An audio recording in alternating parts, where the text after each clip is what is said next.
to go, head down, focus. And now, you know what, really this means that the battle, you know, between those two guys is done, is really for all intents and purposes finished. But in GT, look at this. Georg Bergmeister holding on Jan Magnussen. The 3-car has not won in ages. So this would be, I mean, a ton of Corvette.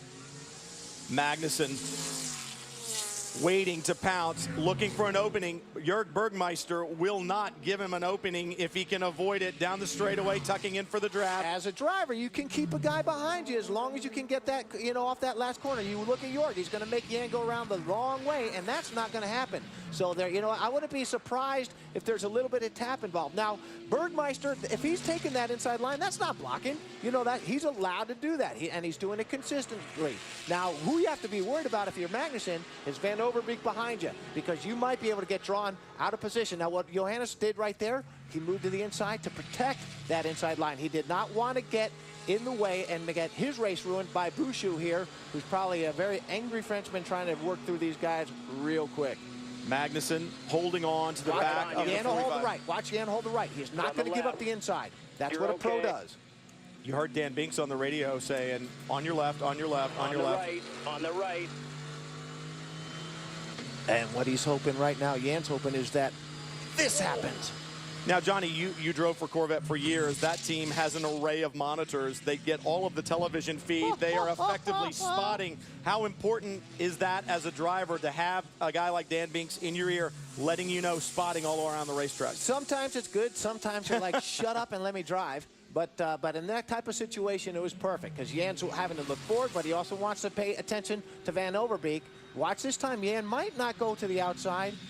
So you are, when you get to this top level, wow, man, this is sweet. Bouchou has cleared the battle. Really be aware. You know, it's like you're a Jedi Knight, and you're aware of where everybody is and how your position is going to affect everybody else around you.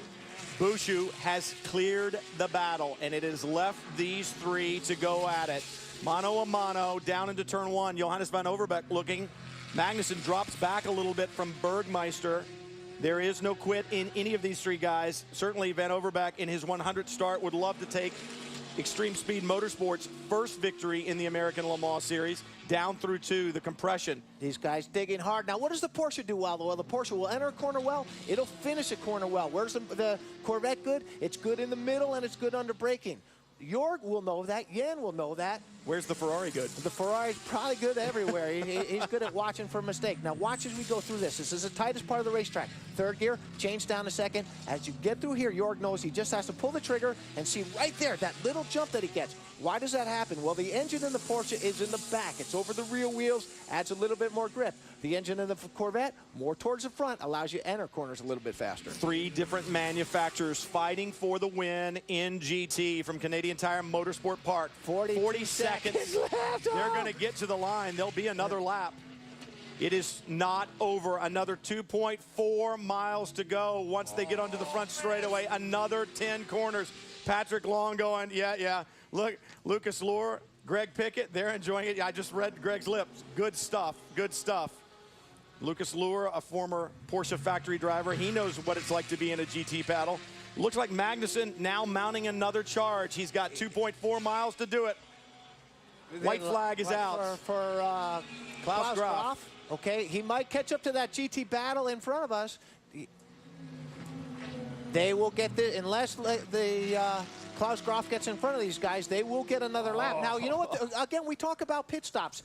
Why are the cars positioned like this? Because in a pit stop, the first pit stop, the Porsche team, the Flying Lizard guys, were a little bit faster, got out in front of them. So if there was somebody that won the race, it was the pit crew in this race on the 45 car getting their guy position. Talk about how daunting this racetrack is, but your point very valid, Johnny. This race may not have been won by bravery, by skill behind the wheel. It may have been won one more lap to do. One more lap to do. In the pits. You heard the crew. One more lap because the next car in the sequence is the number 6 of Klaus Graf. So they will have one more lap, I'm sure, next time by Jörg Bergmeister, or last time by Jörg Bergmeister thought, well, this is it. No, he's going to have to do one more. Jan Magnussen will get another shot, another 2.5 miles, another 10 corners. Last lap. Checker flag will come out right now on Klaus Graf. They take the victory. Well done. Well done. 4 in a row this year, 3 in a row at this racetrack, and all 3 of those victories have come in different marks. They've done it in a Porsche. They've done it in an Aston Martin. Can they do it today? Yes, they did. In an HPD, the 37 Martin Plowman comes across the line. A well-earned victory for Conquest Endurance Racing, but this one is not over with for GT. See what happens going into here.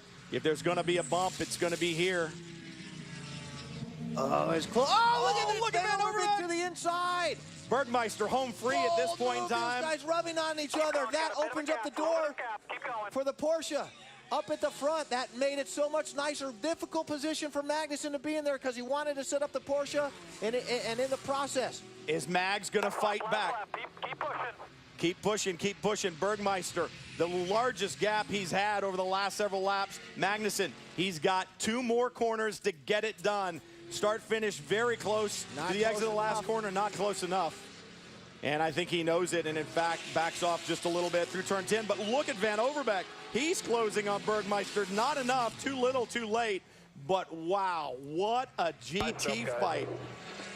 That was close. For you. Long way around, buddy. Long way around. Slow in lap.